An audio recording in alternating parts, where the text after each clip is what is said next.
items, I'd like to 1-star 6.1 to ask a couple of questions. The CEO is here if anybody had any questions in regards to 6.4, but I think it's okay to remain starred.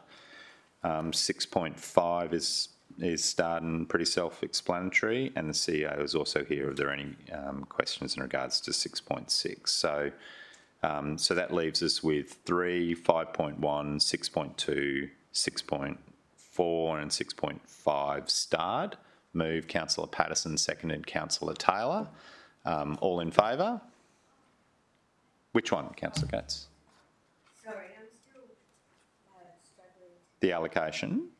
Yes, I did have a question on the divisional allocation, if I may. There's one for Division 3 here. So am I able to speak to this now? Yeah, I reckon we didn't quite get to voting on it, so let's quickly do that. Thank you very much. It says here, with regard to Coomera District Soccer Club, that the funding amount of 150, it says in the comment box, total council contribution amounts to 300,000. That's actually a divisional contribution, and there's a $2 million council contribution. So I just wondered, for the record, whether that is not the correct information to have in that box.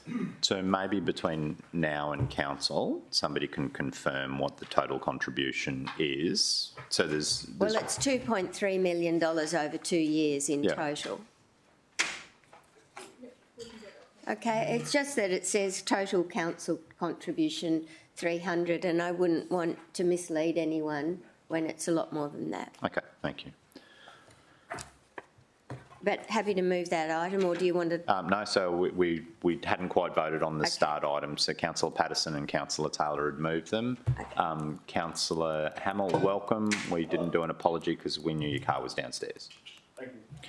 Right, all in favour? Those start items have been dealt with. So 6.1, I just had some questions, and there's Jackie that we prepared earlier. Thank you. So Jackie, I just had a question in regards to, on page 19, where it shows the revenue progress against the budget. I think I'd previously asked, what's the percentage of ratepayers that now receive their rates and water notices electronically? Through you, Mr. Chair, if I could just come back to you in a few minutes. I've got the information there. I just I think it's about half, but I'd just like to come back and confirm the exact figure. Sorry. Yeah, I thought it was higher than that. So, and then I was also previously asked what the percentage of ratepayers are who have direct debit arrangements in place, so that they automatically pay the bills when they're issued. And then on page 27 of the same report,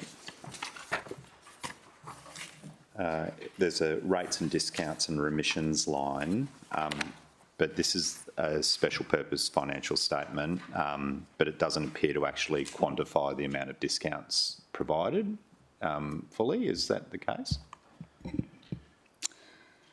Through you, Mr. Chair, the other activities confirms, and in the City of Gold Coast column, it confirms that there is $77 million of rates, discounts and remissions in total for the current financial year. Yep, okay, great, thank you.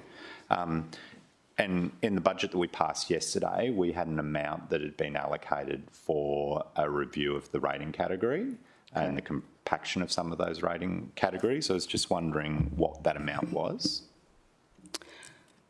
Through you, Mr. Chair, I'll come back to you on that amount. We're currently going out to tender on that, rating category review, with the view of presenting the information back to Council in a preliminary form in November, and then during special budget committee post-election, so April next year. Yeah, but we had so whilst we've gone out to tender, we've got a substantial amount. We do have budget, we do have an amount. And a follow-up question to that, which I think I'm going to ask the CEO, and that's in regards to consultants and whether any particular consultants that have been in the news recently are or aren't excluded from that type of tender. So, through you, Chair, and to councillors, so we have done a review of all of our consultancies with particular reference to that one consultancy firm, and I can confirm that there isn't any significant contract work being undertaken by that firm, particularly in relation to taxation and taxation advice, which would raise my concerns as CEO. At this stage, there isn't a blanket ban on PwC for the city. However, it's a watching brief, and we're watching very carefully what other jurisdictions are doing. I note with interest what the Queensland Government have done, but I can confirm we have not got any advice as it stands in relation to taxation advice. We do have some consultancies with PwC, as you would expect. They're one of the top 4 consulting firms in Australia, but they're not to do with taxation advice. And as I said, at this stage, there's no intent, or there isn't, in fact, in place a ban on PwC. Okay, great, thank you. So, councillors, are there any other questions in regards to item 6.1? Okay, so I'm happy to move it. Seconded, Councillor Pauline Young. All in favour? Carried, thank you. So 6.3 is unstarred, and it's the city operational plan.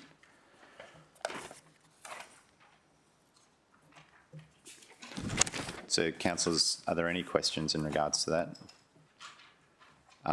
So I do have a couple of questions, and it's just in regards to on page 71 of the report. On the last line of transport and traffic, it talks about our preliminary investigation and options analysis in partnership with Transport and Main Roads for Light Rail Stage 4, and there is a revised budget of $2.55 million. My question is, does that include any re-provisions from previous years, or is that the current amount in this financial year that's allocated towards the planning?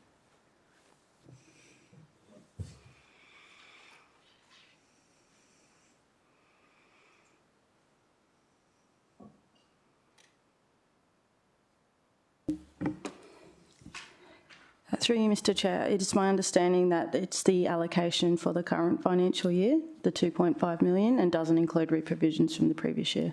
Thank you. And we've, as a council, previously committed to co-funding with the State of Queensland $5 million towards preliminary investigations for Stage 4 of the light rail.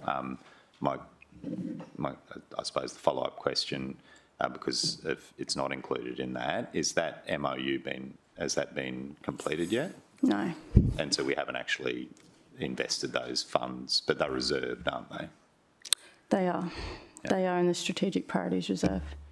And do we have any other funds stockpiled in the Strategic Reserve for the construction of bridges in Stage 4? There is another allocation for Stage 4 in the Strategic Priorities Reserve. Rob, can you bring that figure out for me, please?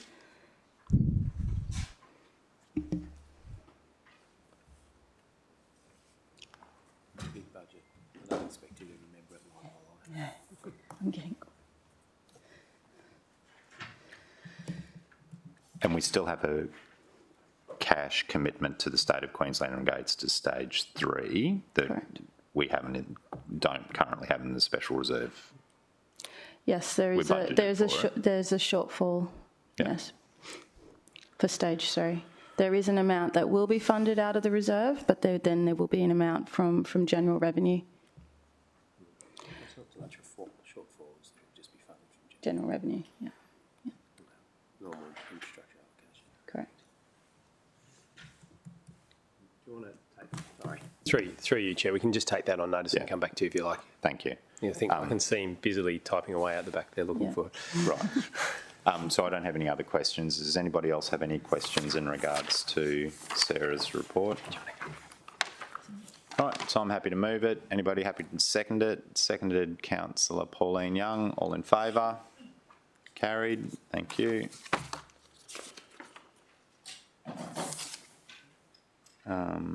Which leads us to the disposal of waste compactor vehicles.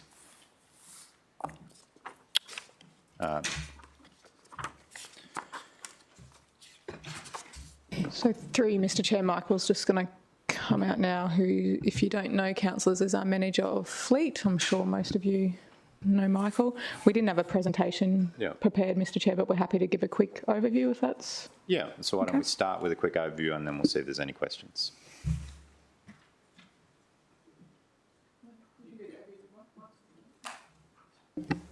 Good morning, councillors. Through the chair.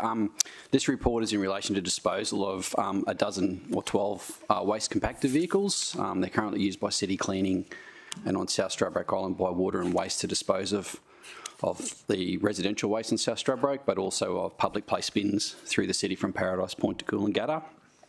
As part of the normal life cycling of these assets, these assets are due to be disposed as we take delivery of the new vehicles. So we will take delivery over the next 12 to 15 months. And we've been approached by the Torres Strait Island Regional Council to see whether or not we'd be prepared to sell them to them. Ordinarily, we would send these vehicles to auction. So what we have done is got a valuation from the auctioneers of what we would anticipate we would achieve at auction for the sale of these vehicles. The range is anywhere from $20,000 to $42,000 from the auctioneers. So when we average that out, it's about $30,000 would be the average achievement for the sale of those vehicles. We have looked at past sales, and ironically, we've averaged about 30,000. So, you know, we send the first 2 or 3 to market, we achieve over 30,000, and then subsequently, you know, as the market receives those vehicles, the price drops off. So, Torres Strait Island Regional Council, we can sell that to them under the local government regulation if council resolves that we can sell to another local government entity. So we've proposed a price in there to assist this council with a 50% discount of our valuation. So, through you, Chair, so I've met with the CEO of this council, and I just want to make councillors aware of the predicament that council's in. They currently have no vehicles for picking up rubbish at all. They're currently using a ute and a bloke, basically, to do this. I'd remind councillors that we recently signed a $1.6 billion contract for waste collection, and if you compare our opportunity to the opportunity that council has, I think this is a great opportunity for us to provide some practical, sensible support for a council who's asking it in a way that is not just simply, you know, it's not gift giving. It's these trucks will be used by that community for a practical effect in an incredibly important way. And I believe, and I'm sure others do, that we have an obligation as a Queensland council to provide this kind of support to a council who significantly need it. Councillor Gates, thank you. Thank you. Through you, Chair, to the CEO. Do we know the population and the area that would be covered and whether they need all of those vehicles, given they're using a ute and a one-man? Yeah, so interestingly enough, Councillor, just by sheer coincidence, from speaking to the CEO, basically it'll equate to 1 truck per island, which is exactly what they need. It's just a complete, just luck, absolute luck that that's the case. Fantastic. And happy to move it, Chairman. Yeah, before we get there, I've got maybe some other ideas. Sure. So, Mr. CEO, do we give any consideration to the Mayor also maybe writing to the Minister about the state also maybe making a contribution? Sure. I think that's a great idea, and that's certainly something we can do. Through you, Chair, other options were canvassed. I have to be honest with councillors and say my initial reaction was to give the trucks to them and not charge them at all, and we did consider that. I guess we're just trying to balance out what's reasonable, but and then, you know, the only other alternative option is to lower the price even more if that was something councillors would be interested in. Again, you know, we just passed a $2.2 billion budget. This is not going to sink us as a council. And I have to say, my initial reaction was that on the balance of everything that we do and our obligation, there's an opportunity here to gift them. but we thought we should come with an officer's recommendation, which was more measured.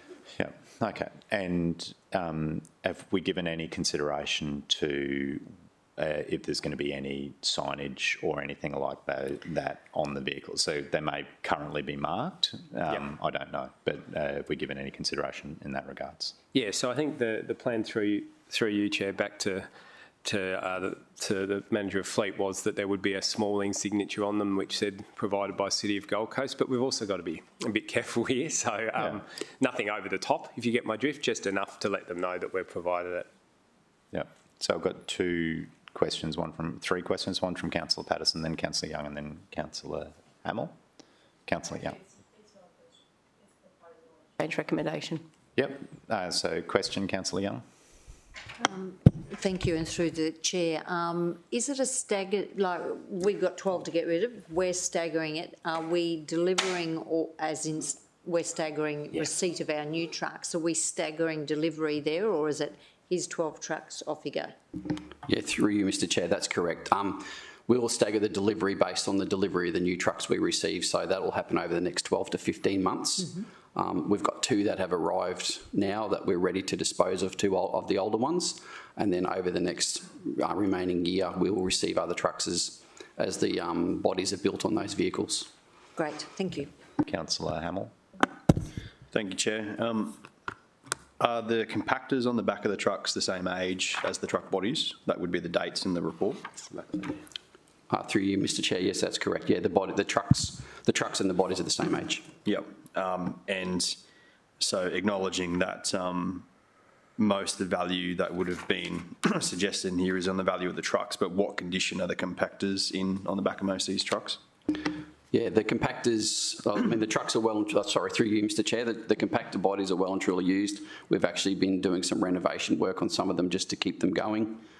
So we will put some new floors in those before they are sent to Torres Strait Island Regional Council. So you've got to exactly where I was going with it, is that I'm very, very supportive of the idea of either at the current value, if someone else has got a different idea about what value we give it to, but I'm also very interested in that we don't send them 12 trucks that they then have to spend a fortune on redoing floors and compactor stuff in that, and it has to be part of the consideration is that maybe instead of a further discount, it's that we're prepared to invest a little bit more in the compactors over the next 12 months to do a bit of retrofitting work and renovation work so that what they receive up there is in very good condition. That doesn't present a cost to them to be fixing holes very quickly in.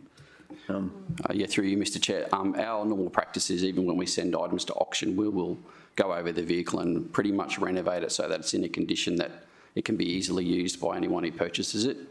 We don't send vehicles to auction that need significant repair because when we do send our vehicles to auction, they're sought after because of the condition that they're in. So there's normally that renovation piece that occurs. Yeah. Rightio. Councillor Gates.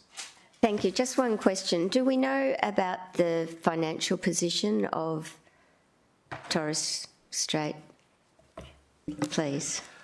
I'd say, Deputy, through you, Chair, that it's nowhere near as the same as ours. No, they're a non-rateable council, so they're one of the councils in Queensland that they don't rate. So their funds are provided by the Queensland government, and they are very, very tight. Okay. Very, very tight. Thank you.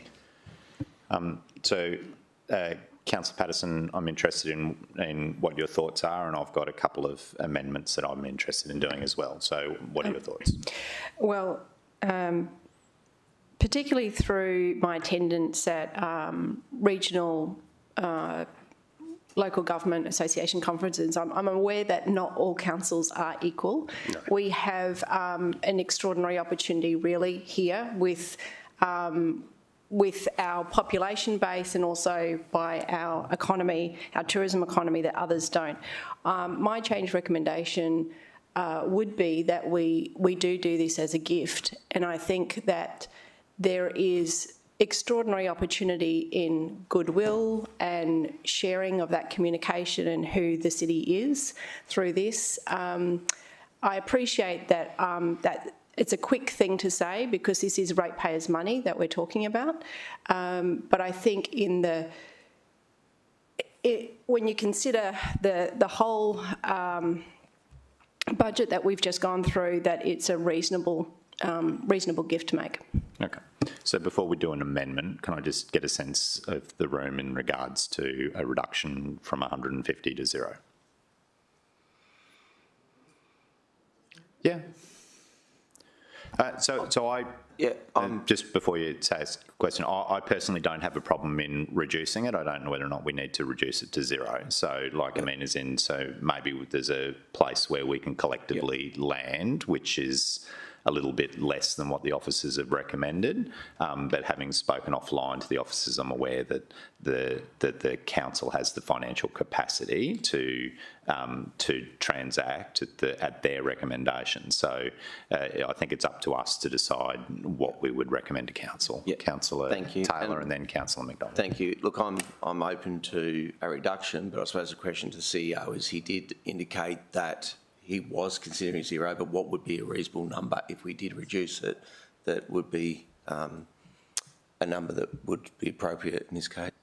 Well, I guess what I would say is the book value of these assets is 0. So on the books now, they've been written off, right? So maybe a cleaner way, if I may suggest, if councillors wanted to go that way, was to basically have a resolution that says we dispose of it at book value, which is 0, rather than saying 0. But we've looked at smaller numbers. Councillors asked me about, can they afford it? Well, I don't want to speak for a colleague, and us CEOs like to stick together, councillor. So, but in talking to my colleague, yes, they will make provision because they need this asset. That doesn't mean that there's not a vast array of outstanding community work they could be doing with that money instead of having to buy second-hand trucks from the city of Gold Coast, to be blunt. Thank you. Whilst I would never speak against an officer's recommendation, I can tell you I would have no issue whatsoever with them being sold for book value. Councillor McDonald and then Councillor Gates. Thank you, Mr Chair. For all the brickbats that Gold Coast City receive, we're very generous, to helping other councils throughout Queensland. During the floods, we send people up. During other issues that we've had throughout the city, our officers have been on site and helped out. With the delivery of these vehicles, do they meet how are we getting them there? So they will meet both the logistical challenge, which there is one, about getting these trucks there, and the cost to do that, councillor. Okay, and because, we usually service those vehicles here in-house, don't we? Do we have any officers that go up and show them what has to be done with these vehicles? Through the chair, the plan was to actually do a handover to them before they take the vehicles, so they'll have some staff that'll come down. We'll run them through how the vehicle operates. There is a user manual for it as well. We'll run them through that, and then the vehicle will be transported. I dare say they will, obviously incur some costs to get it that distance. Yep. Okay. I'm happy to support the book value. Okay, Councillor Gates. Thanks, Chairman. Just one more question about the cost of potential renovation. So is that a definite that we're going to, how many do we need to renovate and at what cost? That will, through the chair, that will all depend on obviously the condition of the vehicles. Some of those are still out in service at the moment. So as part of our general servicing, we'll inspect those vehicles.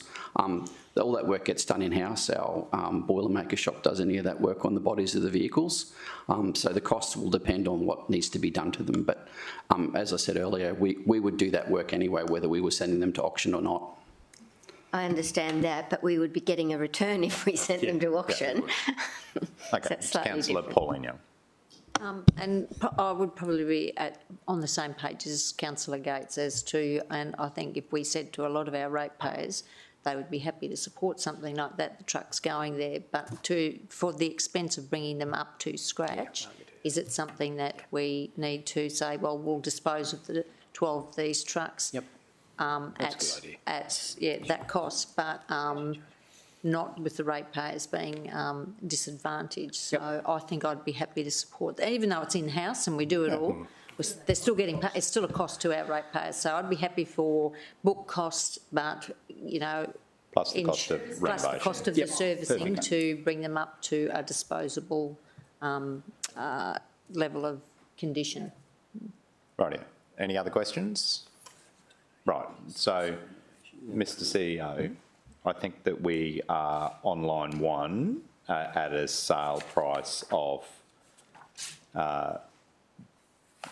book value plus any renovation costs, you know, and I think that we know where we're landing roughly with that, you know, so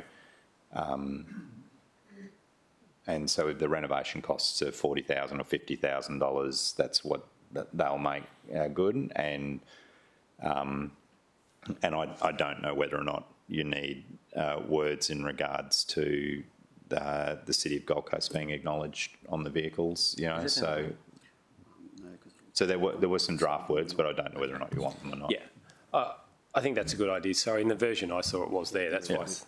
So that each waste compactor vehicle sold to the Torres Strait Island Regional Council clearly portray at all times that the vehicle was supplied with the assistance of the City of Gold Coast, because we wouldn't want any of our friends in the state government claiming responsibility for it. And I think if we are being as generous as what we were imagining, we don't need the Mayor to write to the Minister asking for their financial assistance. But it might be that the City writes to the Minister telling them how good we are. I'm happy to do that, Chair. Yeah. So I think they're going to be unregistered on island. It's on island, it's not registered. Move. So you want to move it or second it, Councillor Patterson? What do you want to do? Okay. Yep. Rightio. Would you like to speak to it? Yes. We are a very fortunate council, and we have a lot of assets and resources here, as well as a healthy employed population. Not all councils are so fortunate, and we're lucky that there's an opportunity here where we can make a gift that will be incredibly well received by Torres Strait Island. So we're grateful to the officers for bringing this suggestion to us, and we look forward to those waste management vehicles being put to good use. Would anybody else like to speak to it? Yeah, I just want to say that the in-house renovation costs make sense, because I don't think we want to give them anything that isn't going to have a healthy, serviceable life on island after it's been used on the Gold Coast. And I think that collectively the committee's reached a good point in regards to recognising the book value as a good place to start for the transaction. So, councillors, all in favour? Carried unanimously.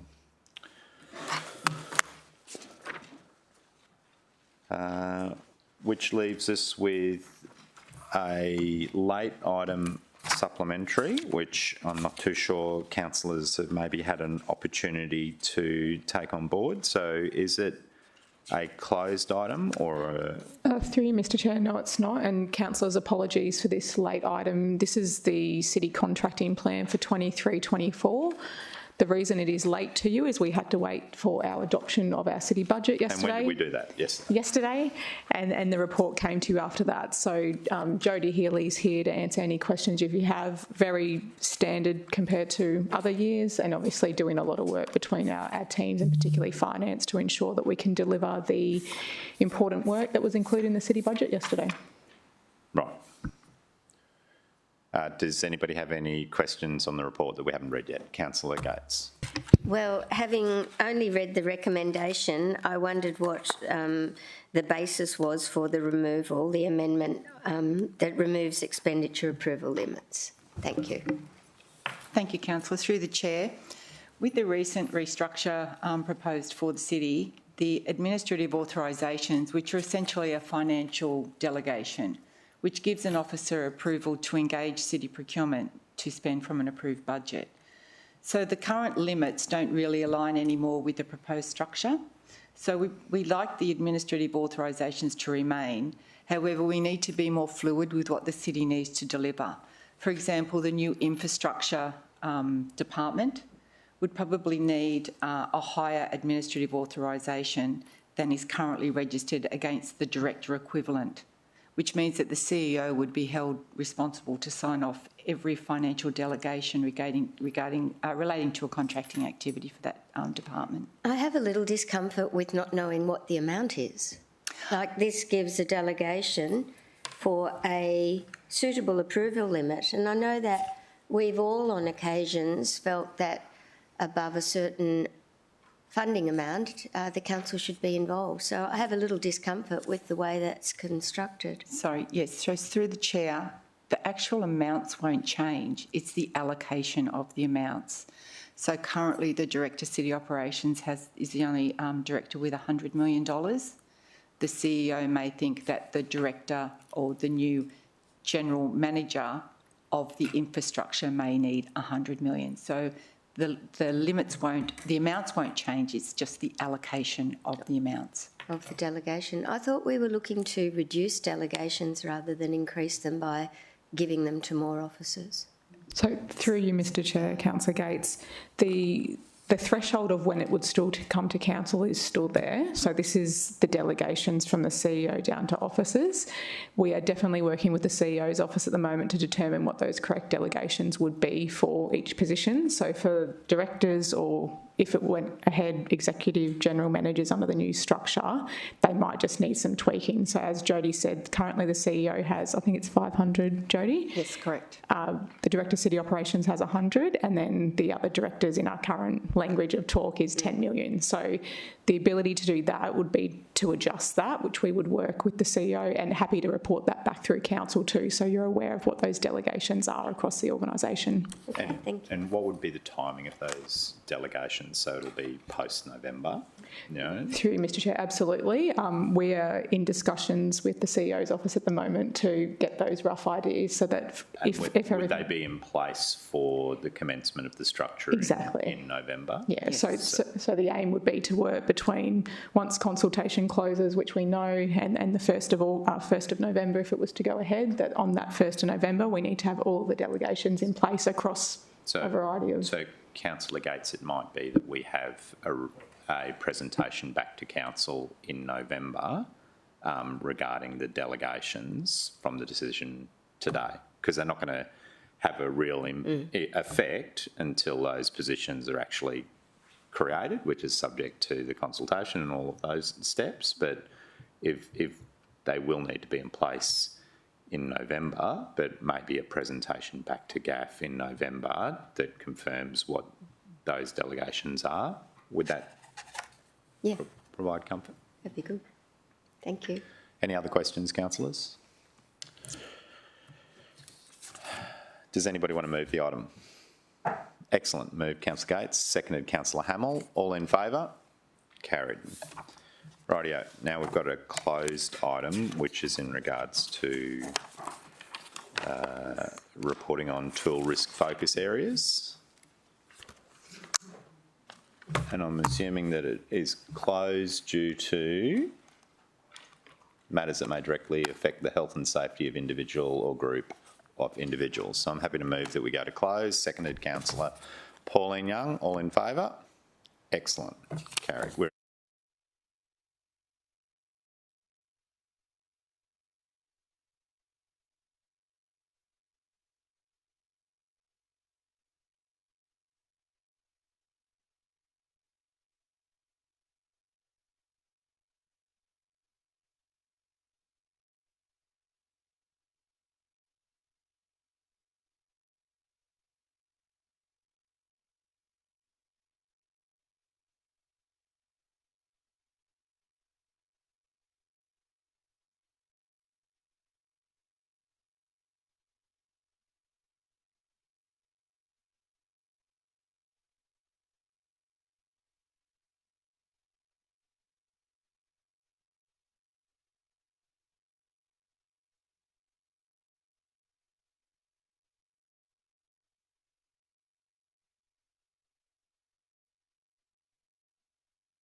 Welcome back, viewers. Hi, Tanya. Haven't seen you for a little while, but I hope everything's going well. I'm happy to move that item, seconded by Councillor Pauline Young. I'll explain to you who Tanya is later. All in favour? Carried. Thank you. Jack, Ms Frost, do you have some answers?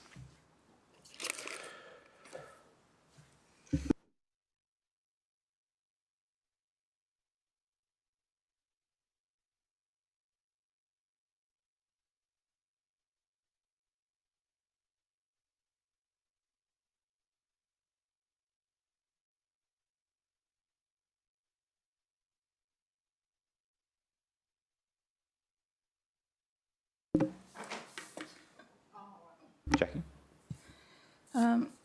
Through you, Mr Chair, you asked a question about the percentage of ratepayers that are on direct debits.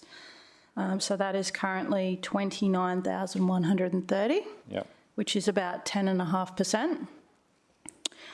Of those, that includes PPRs on direct debit is about 6.6% of that 10.4%.